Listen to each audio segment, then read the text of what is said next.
Sunday. I'm not sure why I'm writing this down on paper and not on my computer.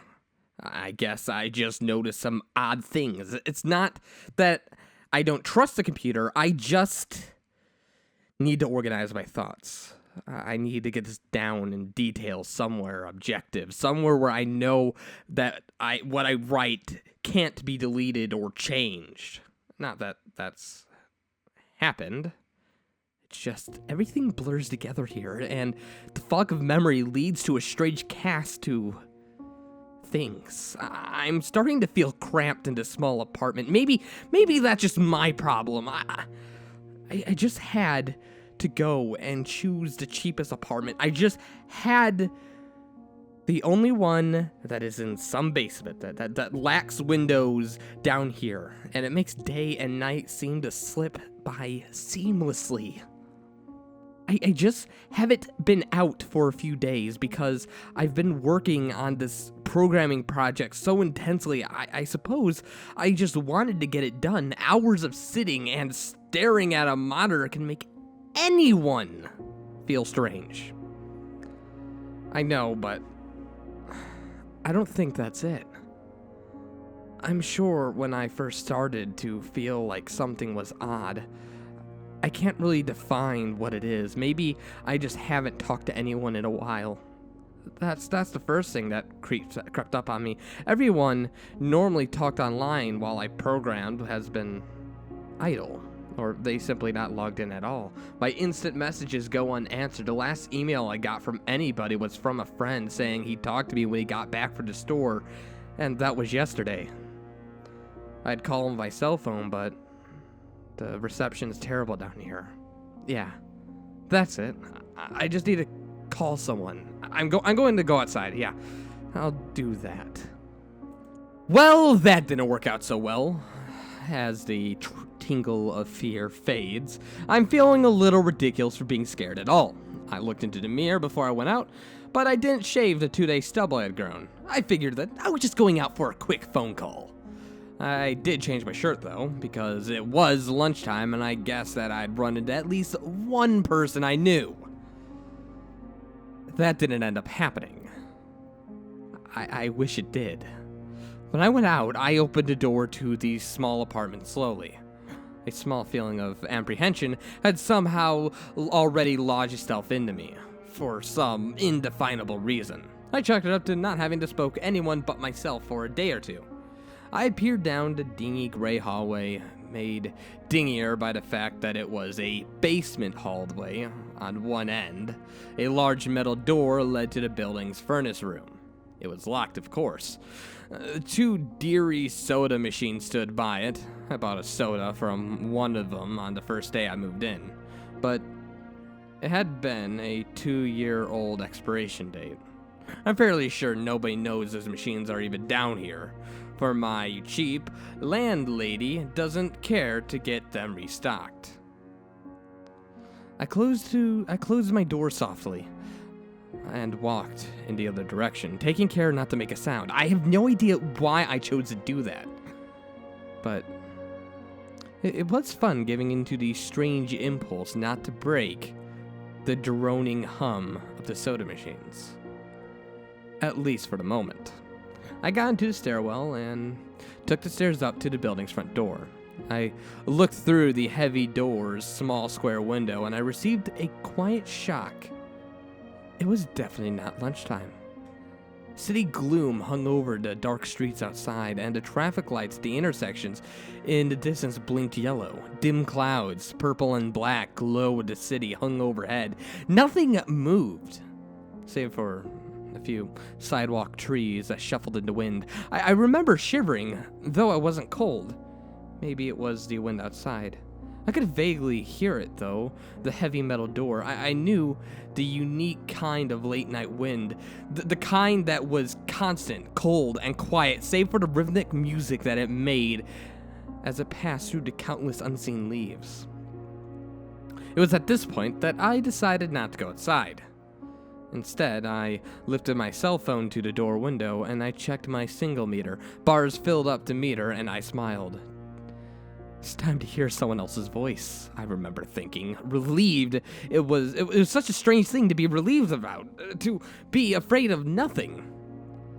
I shook my head, laughing to myself silently. I hit the speed dial for my best friend's Amy's number and held the phone to my ear. It rang once, but then it stopped. Nothing happened. I listened to the silence for a good 20 seconds, then it hung up. I frowned and I looked at the single meter again. Still, it was full. I went to go dial her number again, but then my phone rang in my hand, startling me. I put it up to my ear and... hello? I asked immediately, fighting down a small bit of shock hanging from the first voice in days, even if it was my own. I'd gotten used to the droning hum of the building's inner workings, my computer, and the soda machines in the hallway. There was no response to my greeting at first, but then finally, a voice came.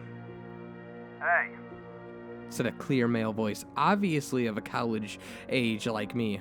Saying, who is this? My name is, John? Oh, sorry. Wrong number. He then responded and hung up. I lowered my phone slowly and leaned it against the thick brick wall of the stairs. That was so strange. I looked at my cell phone calls list, but the number was unfamiliar. Before I could think on further, the phone rang loudly, shocking me yet again. This time, I looked at the caller before I answered. It was another unfamiliar number. This time, I held the phone to my ear, but it said nothing. I heard nothing but the general background noise of the phone, then a familiar voice broke my tension. John? It was a single word in Amy's voice. I breathed a sigh in relief. Hey, it's, you, right? Who else would it be? She responded. The number. I'm at a party on 7th Street, and my phone died just as you called me. I'm sorry. This is someone else's phone, obviously. Oh, okay, that explains a lot. Where are you? My eyes glanced over the drab whitewashed cylinder block walls of the heavy metal door with its small window.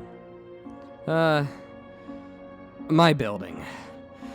I just feel a little cooped up. I didn't realize it was so late. You should come over here. Nah, I don't feel like looking for some strange place by myself in the middle of the night. I was looking out the window as I spoke at the night, windy sky that secretly scared me just that tiny little bit. I think I'm just gonna keep working or possibly go to bed. Nonsense! Come on, I'll come get you.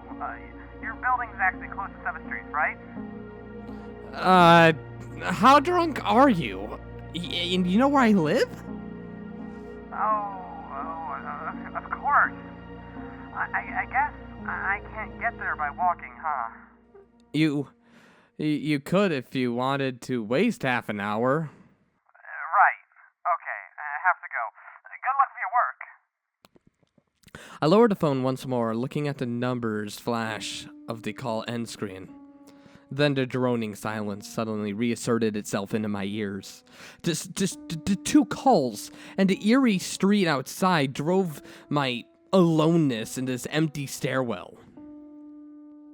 Perhaps from having seen too many scary movies, I had a sudden incomprehensible idea that something could look into the door's window and see me, some sort of horrible entity that hovered on the edge of aloneness, just waiting to creep up on unsuspecting people that strayed too far from other human beings.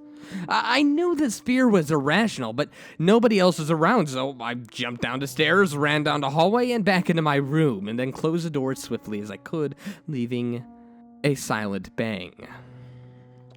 Like I said, I feel a little ridiculous for being scared of nothing, and this fear has already faded. Writing this down helps a lot. It really does. It makes me realize that there is nothing wrong. It filters out half-formed thoughts and fears that only leaves cold, hard facts. I try to live my life skeptically as I can. It's late. I got a call from wrong number. And Amy's phone died, so she called back from another number. Nothing strange is happening. Still, there was something a little off about that conversation. I know it could have been just the alcohol she had, or was it even her that seemed off to me? Or was it? Yes, that was it. I didn't realize until this moment. Writing these things down, I knew writing things down would help, by the way. She was at a party, but I only heard the silence in the background. Of course, it doesn't mean anything in particular. She could have just gone outside and to make no. That couldn't be it. I didn't hear the wind. I need to see if the wind's still blowing. Monday. I forgot to finish writing last night. I'm not sure what I expected to see when I ran up the stairwell to look out the heavy metal door's window. I'm feeling ridiculous. Or silly. Last night's fear seems hazy and unreasonably now. I can't walk into the sunlight. I'm going to go check on my email, shave, shower, and finally get out of here. Wait. Oh, fuck. I think I heard something. Ah! God! Oh, okay, it was only thunder. The whole sunlight and fresh air thing didn't exactly happen. I went down the stairwell and up the stairs only to find disappointment. The heavy metal door's little window only showed flowing water and torrential rain that slammed against it. Only a very dim, gloomy light filtered through the rain, but at least I knew it was daytime. Even if it was gray, sticky, wet daytime.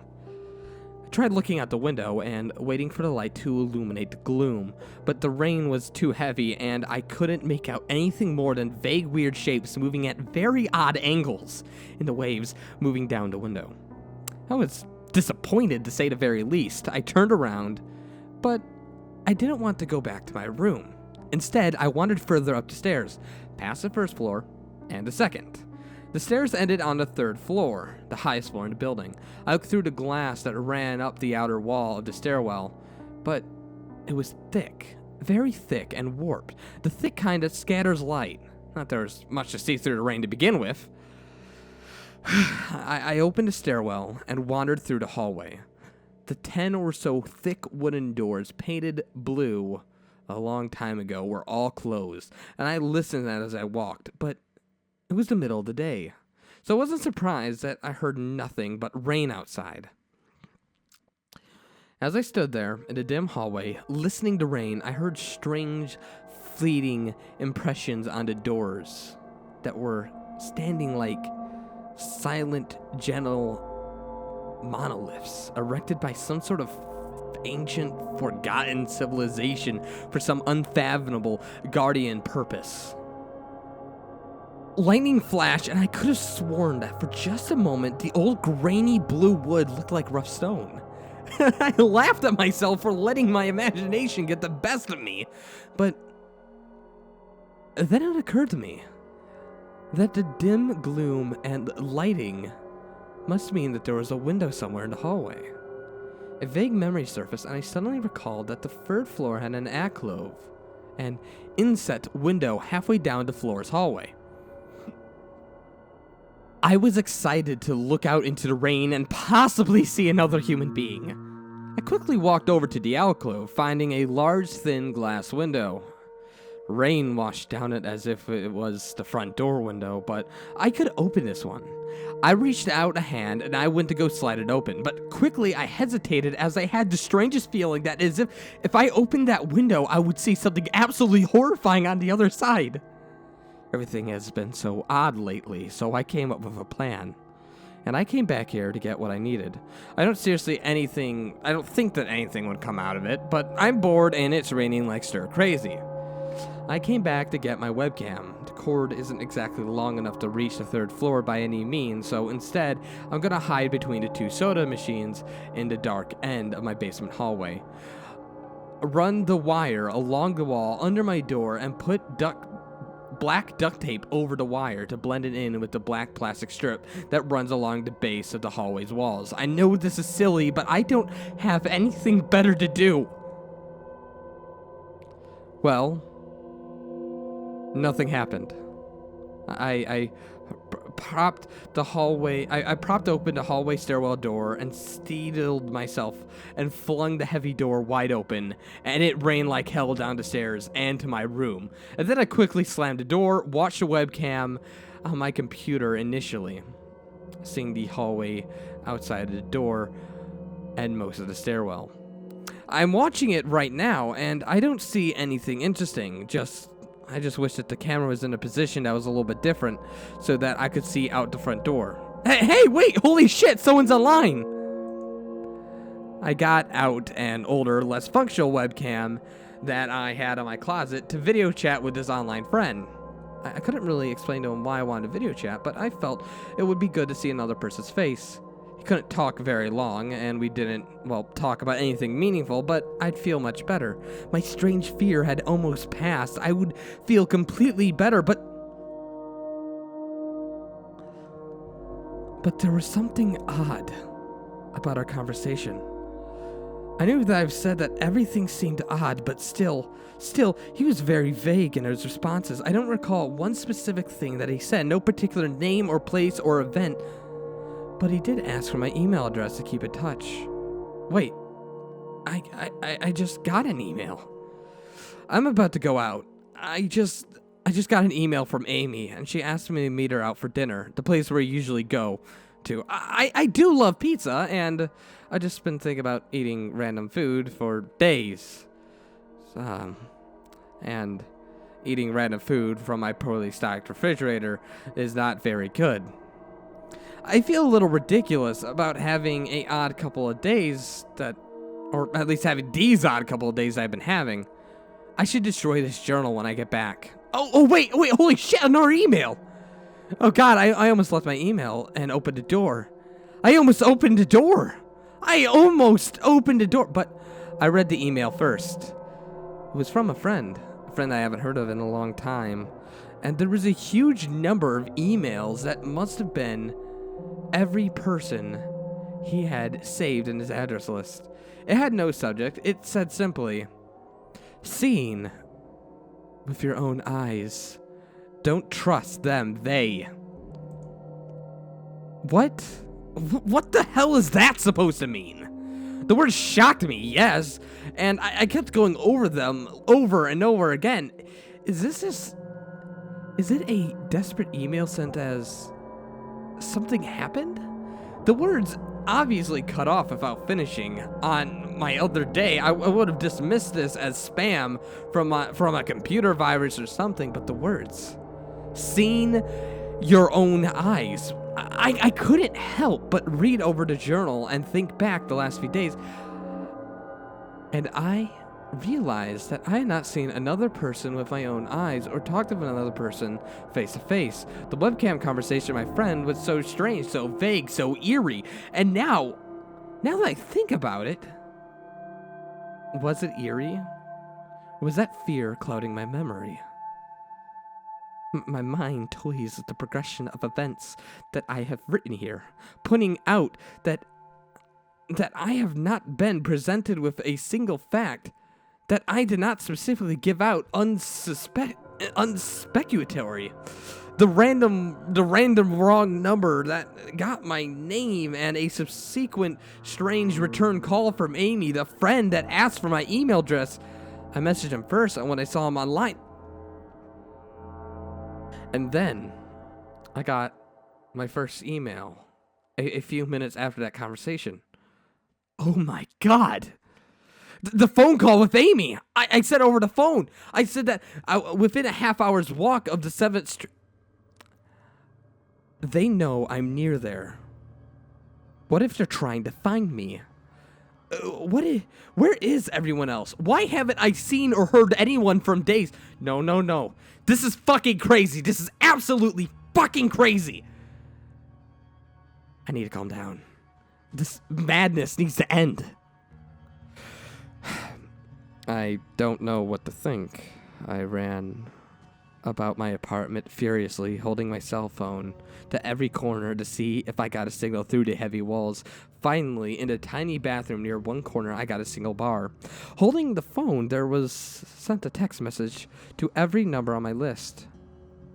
Not wanting to barely or betray anything about the unfounded fears, I simply sent, "You seen anyone's face lately?"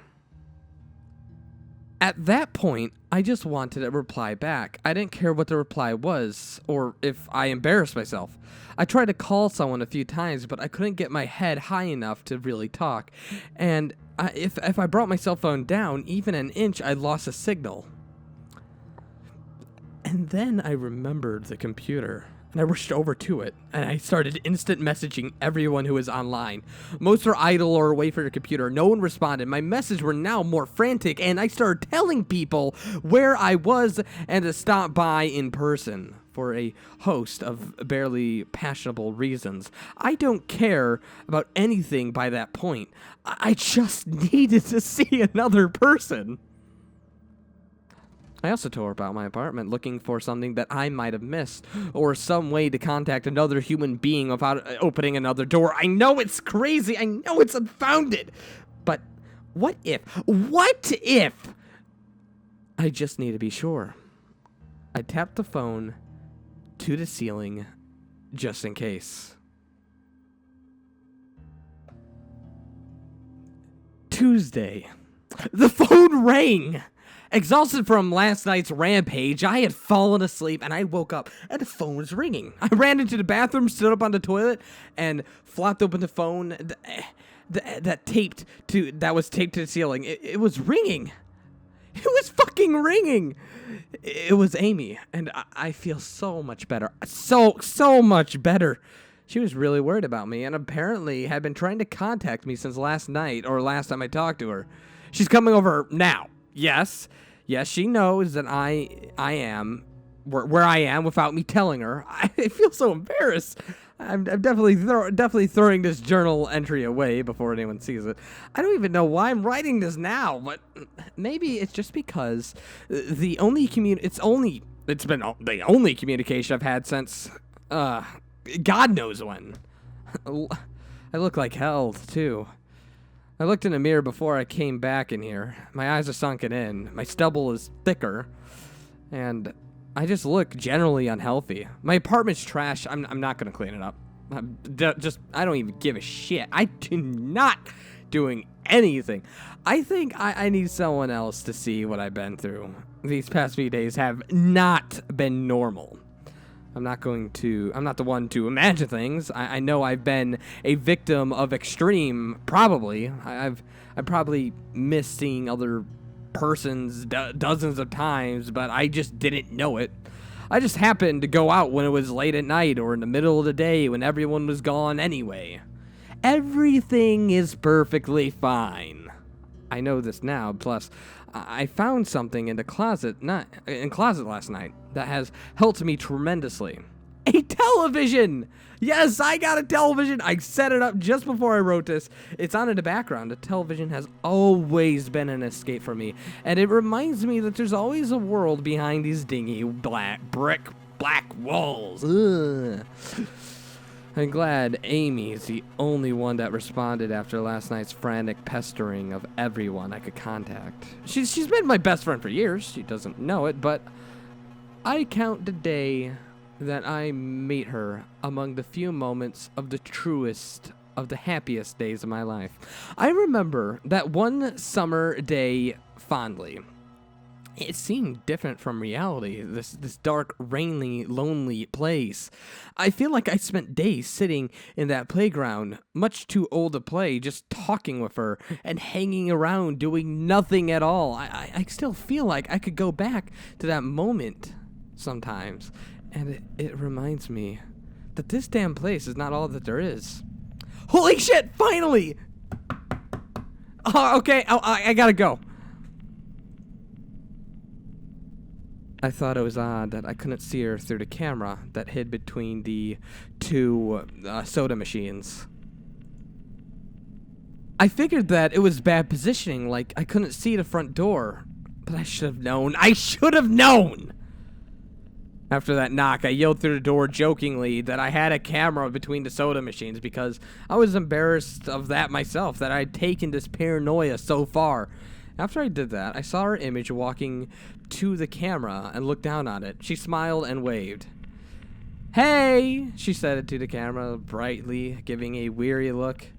"It's weird, I know. I know," I said into the mic attached to my computer. "I've had a weird few days." "Yeah, it must have," she replied. "Open the door, John." I hesitated. How the fuck could I be sure? "Hey, humor me here for a second," I told her through the mic. "Tell me one thing about us. To just prove that you are you." She gave the camera a weird look. Alright," she said slowly, thinking. "We met randomly at a playground where we were both too old to be there?" I sighed deeply, and I returned, and the fear faded. God, this has been so ridiculous. Of course it's Amy. That day wasn't anywhere in the world except in my memory. I'd never even mentioned it to anyone, not out of embarrassment, but out of a strange secret nostalgia that's been longing for those days to return. If there was some unknown force at work trying to trick me, as I feared, there'd be no way that they could have known about that day. Alright, I'll explain everything. Be right there. I ran up to the small bathroom and fixed my hair as best as I could. I still looked like hell, but I'm sure she would understand, snickering at my own unbelievable behavior and the mess that I made of the place. I walked to the door, put my hand on the doorknob, and gave the mess one last look. So ridiculous, I thought. My trays over had the half-eaten food laying on the ground, overflowing in the trash bin. Damn, overflowing. And the bed had been tipped over to the side, looking for God knows what. I almost turned to the door and opened it, but my eyes fell on one last thing. The old webcam. The one that I used for the eerie, vacant web chat of my friend. Its silent black sphere lay haphazardly tossed aside, its lens positioned at the table where the journal lay. And an overwhelming look of terror appeared on my face as I realized that if something could see through that camera, it would have seen what I wrote about on that day. I asked her for any one thing about us, and she could choose only one thing in the world that I thought that they or did not know. But it did! It did know it! It could have been watching me this entire time! I didn't open the door. I screamed in uncontrollable terror. I stomped on the old webcam on the floor. The door shook. The doorknob tried to turn, but I didn't hear Amy's voice through the door. Was the basement door made it keep out the drafts? Was it too thick? Or was Amy not outside? What could have been trying to get in? If not her, what the hell is out there? I saw her on my computer image though. The camera outside. I heard her through the speakers, through the camera outside. But how was this real? How could I know? She's gone now. I screamed. I shouted for help. I piled up everything on my apartment against the front door. Friday. At least I think it's Friday. It's Friday. I broke everything electronic. I smashed my computer to pieces. Every single thing on there that could have been accessed by a network or something worse, something altered. I'm a programmer. I fucking know. Every little piece of information given out since I started, my name, my email, my location, none came back from the outside until I gave it out. I have been going this over and over. I've been looking at what I wrote over and over. I've been pacing back and forth, alternating between stark terror and overpowering disbelief. Sometimes I'm absolutely certain that some phantom or some entity that is dead set on the simple goal of getting me to go outside. Back to the beginning with a phone call from Amy. She was effectively asking me to open the door and to go outside.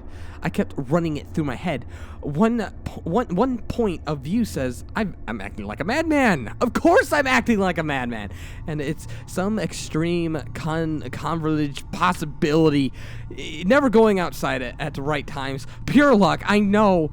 Never seeing another person. Purely by chance. Getting random nonsense emails from computer viruses that could just be at the right time. Another point of view says that these extreme convergences of probability is the reason that whatever's out there hasn't gotten me yet. I keep thinking, I'll never open the window to the 3rd floor. And I never opened the front door until that incredibly stupid stunt with the hidden camera, after which I ran straight to my room and slammed the door. I hadn't opened my own solid door since I flung it open. I flung it open to the front door of the building. Whatever's out there, if anything's out there, never made an appearance in the building before I opened the front door. And maybe it's the reason it wasn't in the building already. Was that it was elsewhere, getting elsewhere, or getting everyone else. And then it waited until I betrayed my existence by trying to call Amy. A call which didn't work until it called me and asked me my name. Terror. Overwhelming terror. Overwhelms me every time I try to fit the pieces of this nightmare together. I got that email shortcut off. It was something trying to get the word out. Some friendly voices desperately trying to warn me before it came. Seeing into my own eyes, I don't even trust them! Exactly what have I been suspicious of? It could have been a masterful control of all things electronic, practicing its insidious deception to trick me into coming outside. Why can't I get in it? It knocked on the door. It must have had some sort of solid presence. The door, the image of those doors in the upper hallways, as the guardian monolith flashes back into my mind, as I trace the path of thoughts. If there's some phantom trying to get me outside, maybe it can get through the doors. I keep thinking back over this all the time, this intense foci of human imagination, always seen as wards or portals or some special importance. Or perhaps the door's just too thick. I know that I could bash through any of the doors in this building, let alone the heavy basement ones. Or at least I couldn't do that. And the heavy basement ones are thick as fuck. Aside from that, the real question is, why does it even want me? If it wanted to kill me, it could do it in any number of ways, including just waiting until I starve to death. What if it doesn't want to kill me? What if there's some more horrific fate in store for me? God, how do I escape this nightmare? Fuck.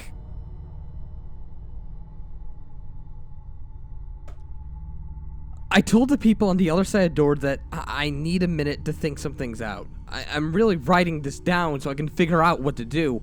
At least at this time, I heard their voices, my paranormal. Yes, I recognize them. I'm being paranoid. It has me thinking of all sorts of ways that their voices could be fake electronically. It could be nothing but speakers outside simulating human voices. Did it really take them 3 days to come to talk to me? Amy supposedly is out there, along with 2 policemen and a psychiatrist. Maybe it took them 3 days to think of a way or think of something to say to me. The psychiatrist's claim could be pretty convincing. If I decided to think this has all been some crazy misunderstanding, that this is entirely me trying to trick, or could this be some entity tricking me to open the damn door? The psychiatrist had an older voice, an authoritarian but still caring voice. I liked it. I'm desperate to see someone with my own eyes. He said that I have something called psychosis, and that I'm one of nationwide's epidemic, thousands of people having these breakdowns triggered by suggestive emails that got through somehow. I swear he said got through somehow. I think he means spread throughout the country imperplexibly. I'm incredibly suspicious that this entity slipped up and revealed something. He said, I'm part of a wave of emergent behavior that a lot of other people are having the same problem with the same fears, even though we've never communicated. That neatly explains a strange email about the eyes I've got. I didn't get the original trickery email. I got a descendant of it. My friend could have broken down too and tried to warn everyone he knew against these paranoid fears. That's how the problem spreads, the psychiatrist claims. I could have it, and I could spread it too with my text and the instant messages that I sent to everybody I knew. One of those people who might be melting down right now had been triggered by something I sent to them. Something they might interpret any way they want. Something like a text saying, have you seen anyone's face lately?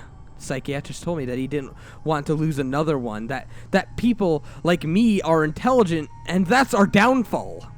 We draw connections that are so well thought out that we draw them when there shouldn't be anything there. He said that it's easy to get caught up in paranoia in our fast-paced world and a consistently changing place where more and more of our interaction is simulated. I have to give him one thing. It's a great explanation. It neatly explains everything. It perfectly explains everything. In fact, I have every reason to shake off this nightmare's fear that something or consciousness or being out there wants me to open that door to capture me for some horrible fate, worse than death.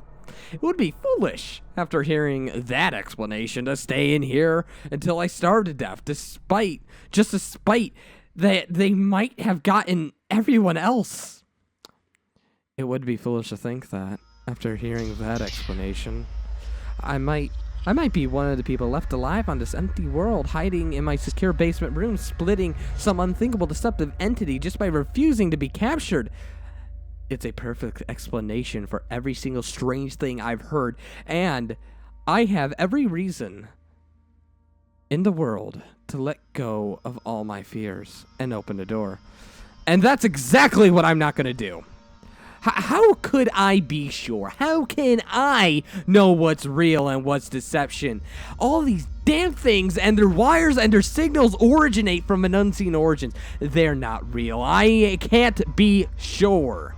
Signals through a camera can be faked video, deception, phone calls, emails, even the television lying broken on the floor. How can I know that it's real? It's just signals, waves, light. The door, it's bashing on the door, trying to get in. What an insane mechanical contrivance could be using to simulate the sound of men to attack the heavy wood wall. At least, I finally see it with my own eyes. There's nothing left in here for it to deceive me with. I've ripped apart everything else. It can't deceive my eyes, can it? No. Seen with your own eyes, don't trust them. Wait! Was that a desperate message telling me that I can't trust my eyes? Warning my eyes to, oh my fucking god, what is the difference between cameras and eyes? They both turn electronic signals. They're the same. I can't be deceived. I have to be sure. I have to be sure.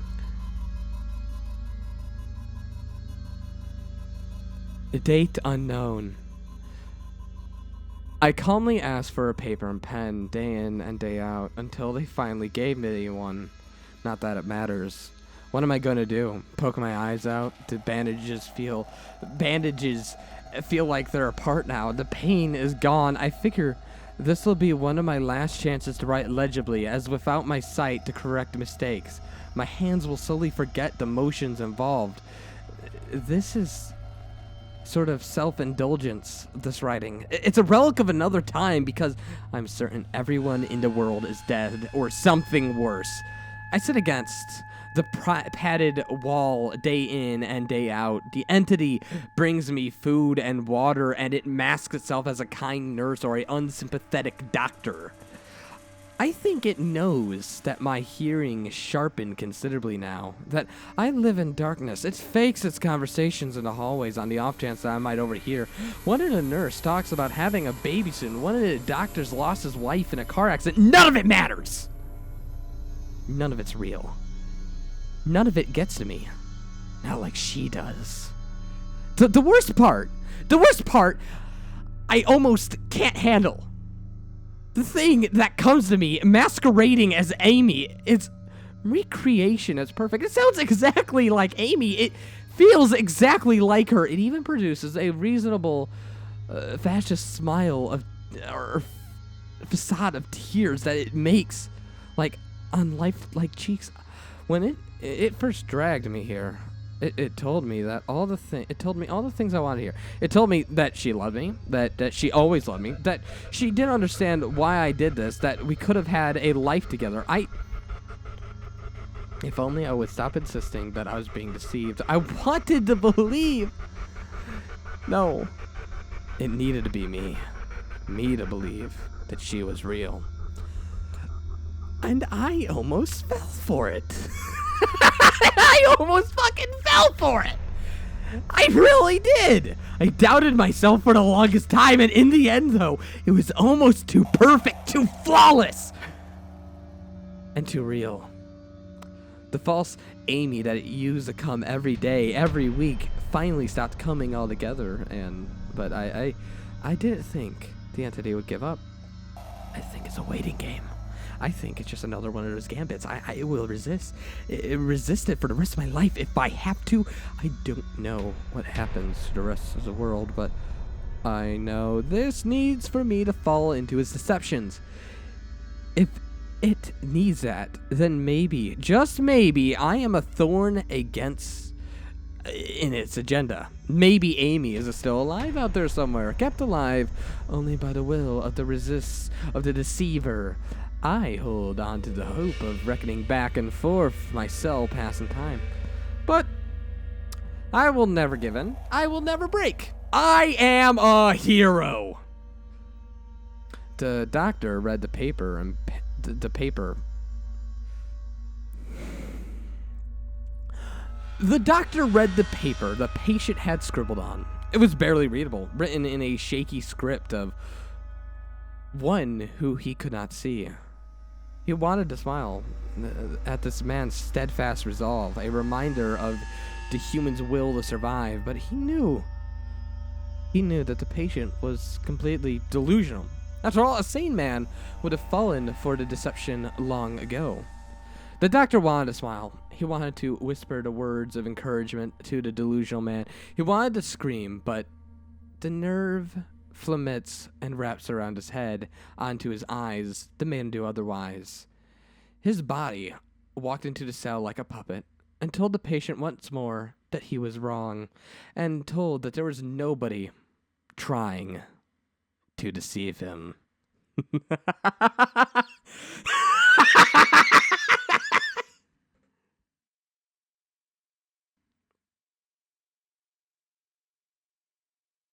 Hello, ladies and gentlemen, and welcome to my channel. This has been Psychosis, simply written by a man called Matt Dremersky. I cannot pronounce names.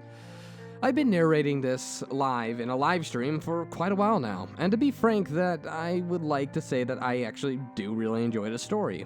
I don't think it's quite as good as Teachers Wanted, Must Love Children, or as good as a lot of the other stories that I've narrated. However, as a story, as a completed written piece of fiction, this thing is absolutely amazing. This thing is well written, has a cohesive story, and uses plot elements from the past to actually explain elements from the future. And, it uses the character's own paranoia to create the sense of, is this happening, is this not? Even as a reader, you tend to want to believe the doctors, but the doctor, at least written at the end, could have been a puppet, could have been something wrong, could have been just a odd entity. Nonetheless, the character is a absolutely amazing character who was originally a sane person who had not spoken to anyone in a long while, who ends up falling into this depression, who ends up falling into this weird psychosis that, I don't know. The main piece of writing that I'd like to call to is the fact that even though I don't really feel this is very scary, I feel that the ideas that it presents is presented in a way that is entertaining. And as a creepypasta, that's really all I can ask it to do. I wish it would have been more scary. I wish it would have included much more in the fear factor outside of using our own minds, or rather the main character's own mind to trick himself. There was no absolute answer, or there wasn't any real unknown thing or unknown entity, because the entity is so unclear that there's no reason to be afraid of it, at least from the reader's perspective. He is scared of it, but we are not. And that's where the story, I feel, ultimately fails. But as a story itself, it is absolutely fucking amazing. It's just that I feel it fails to actually scare, just because the writer fails to be able to have us relate to the character or put the character or us into the character's shoes. If you were scared by it, then more power to you, but in the end, I feel that this story could have been better. In the end, it's a 7 out of a 10 story. A good read, must read, just not the best. I've been your host at Creepy Reading, and understand that the art was done by Alamone, and you can find her Tumblr in the description because YouTube does not let me annotate things. You can find me on Facebook, Twitter, Patreon, and Tumblr, I think.